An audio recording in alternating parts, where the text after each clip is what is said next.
In this video, I'm going to be comparing these two beast 500mm lenses, and this video would not be a good start if I didn't mention my new look. I'm growing a mustache for Movember, and if you don't know anything about Movember, Movember is an organization that raises funds and awareness of men's prostate and testicular cancer, as well as mental health and suicide prevention for all men around the world. So if you will enjoy this video and had fun looking at my Mo while I'm trying to talk sense to you about these two lenses, then donate, and the link is in the description down below. Even every pound or dollar will do. Now let's start with the video.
Well, hi, nice to see you again. Join me at one of London's skyline favourite viewpoints of mine. We are at Folks Lane, Woodland, and today I've got two of my favourite 500mm lenses just to compare them to.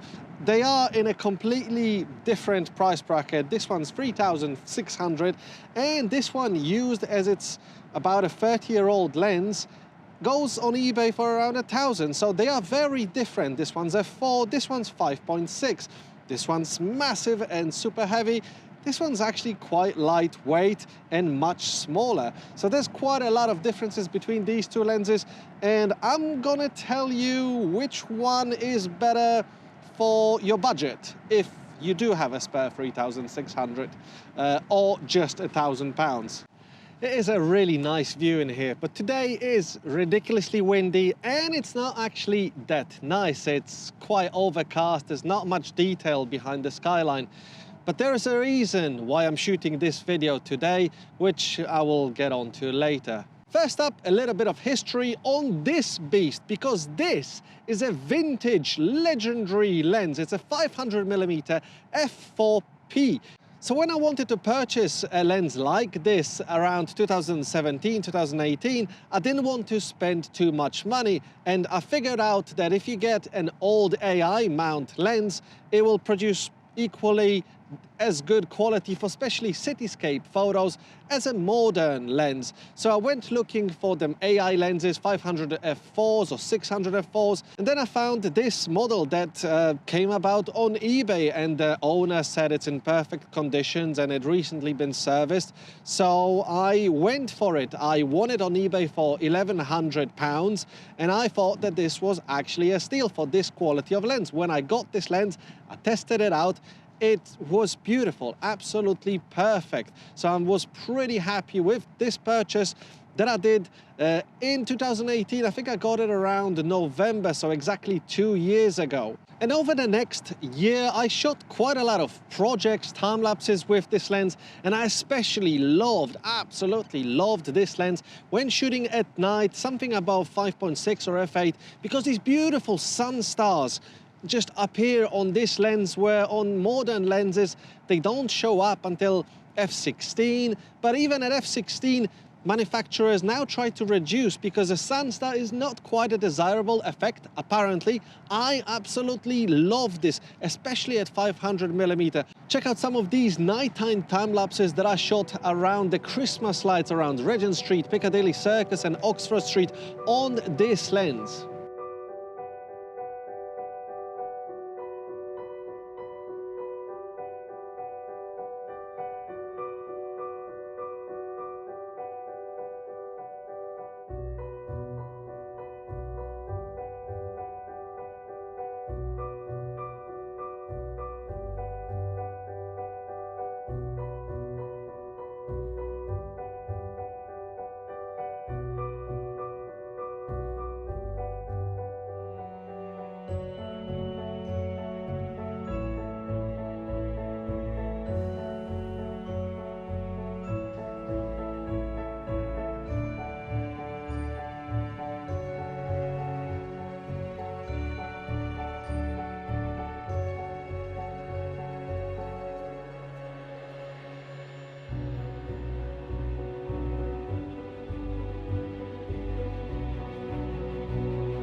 And then at the end of 2018, Nikon announced the 500mm f5.6 PF lens, the Fresnel shorter lens that's one stop less than the f4. But the weight of it and the size of it made me think this is the lens I really want to have, because I'll take it into more places, especially that there was a time I actually had on loan the 300mm PF f4 lens from Nikon, and I absolutely loved it. It was short, small, lightweight, and I took it everywhere with me. So knowing that the 5.6 could be this small and this good quality, I just couldn't resist and I ordered it. And this is the sad part of this story, because around summer 2019, when the 500mm PF finally arrived, this is when the 500 f4 just went back into the box, and for the year and a half until now, I think I've only used it once. And there was never anything wrong with this lens. It produced beautiful, sharp results, but it was just big. And it took the whole length of my backpack, and it never fitted into my Peak Design man bag, while this went literally everywhere with me.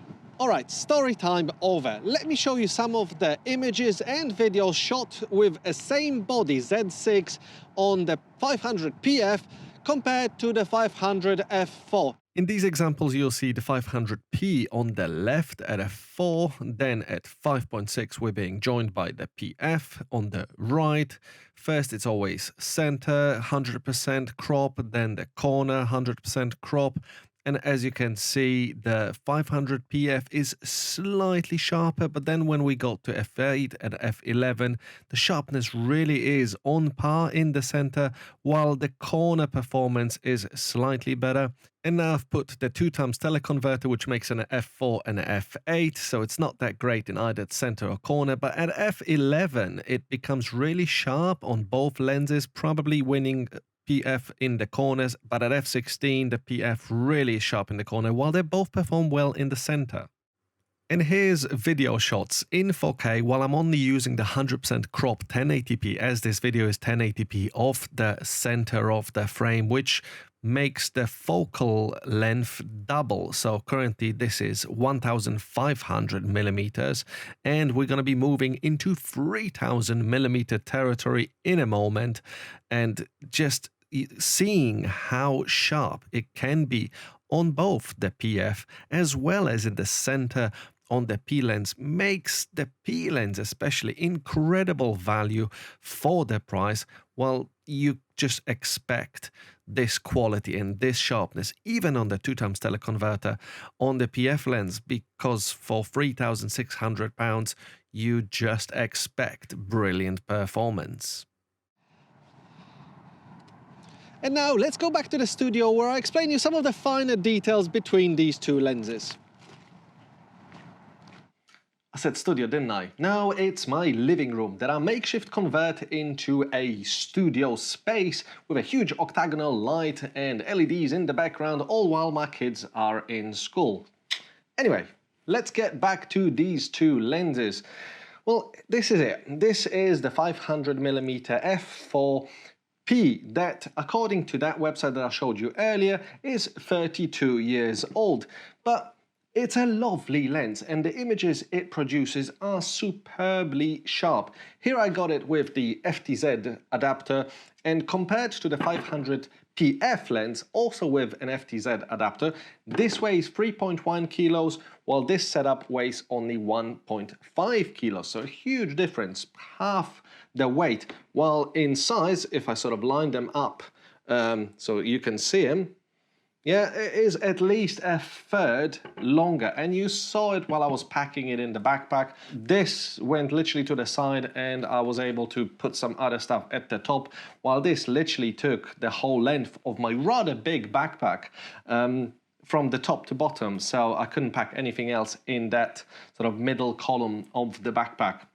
Both lenses come with a hood, but for what I do, I barely ever use hoods. I don't shoot against the sun unless I'm shooting a sunset, and I've never seen any particular issues that would affect my time lapses that I needed a hood. But the hood for the 500p makes it absolutely a beast of a lens. It is just massive. I can never be bothered to take it, so this always sits in the original box of the 500p. One of the biggest differences between these two lenses, of course, is the autofocus. This one has it, this one don't. And for what I do, I tend to override autofocus anyway, switch even the PF lens into manual to make sure I nail the focus, specifically on faraway distance skylines that I shoot. I need to make sure that before I start the time lapse, it is definitely in focus. Normally it is if I autofocus first, but I always manually focus it anyway.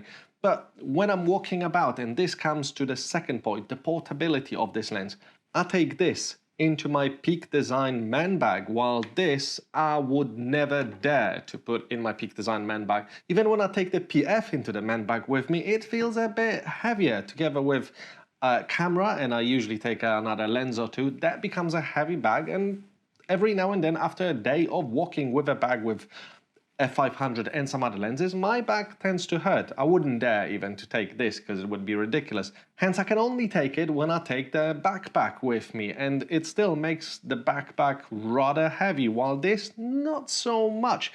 So the difference between these two lenses is I take this almost always with me, while I was taking the 500 only on special occasions where I had to put the effort to take the backpack.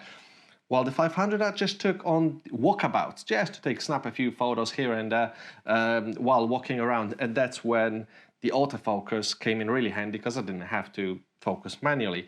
When I purchased the 500p lens, I was not that bothered about the fact that it's f4. To be honest, I knew that at f4 it wouldn't produce the best results, and I only really needed this lens to be shooting at 5.6 or f8 because I knew that the results at these f-stops will be phenomenally perfect. And they are, because I showed you some of these photos. They literally are just as good, if not just slightly minimally worse than the brand new, 4 times more expensive 500PF. So I never was bothered about the f4 being just slightly soft, and I don't shoot wildlife, I don't shoot things that move fast, so in order to drop ISO and increase your shutter speed, you would want the faster aperture speeds. Without autofocus, then it even becomes a little bit pointless, because your subject, your wildlife, would need to be stationary. For sports photography, again, that kind of wouldn't work either. But for landscapes and for cityscapes, this is the lens that I wanted.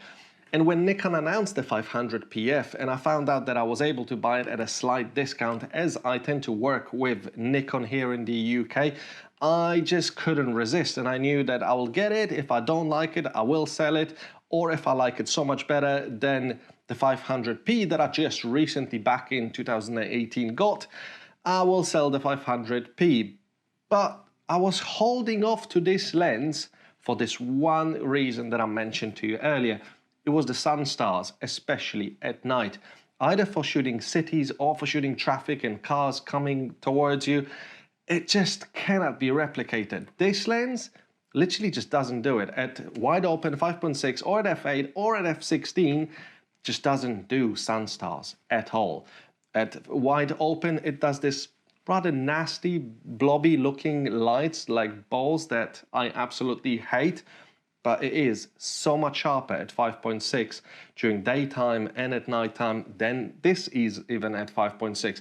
At f8, they somewhat come closer, while corner sharpness on the 500 PF is significantly better than this, even though this is it's in its phenomenal class of 500 primes, because I can't show it to you now, but I used to have on loan also the 200 to 500 millimeter from Nikon, and there was so much vignetting going on at 500, and at 5.6 it was just tremendous vignetting, and the corners weren't all that sharp. I didn't particularly like that lens, even though it's £1,000 and you can get a brand new and it would have autofocused and VR. I would still rather keep this lens than have a 200 to 500 Nikon lens, and that's why I bought this lens.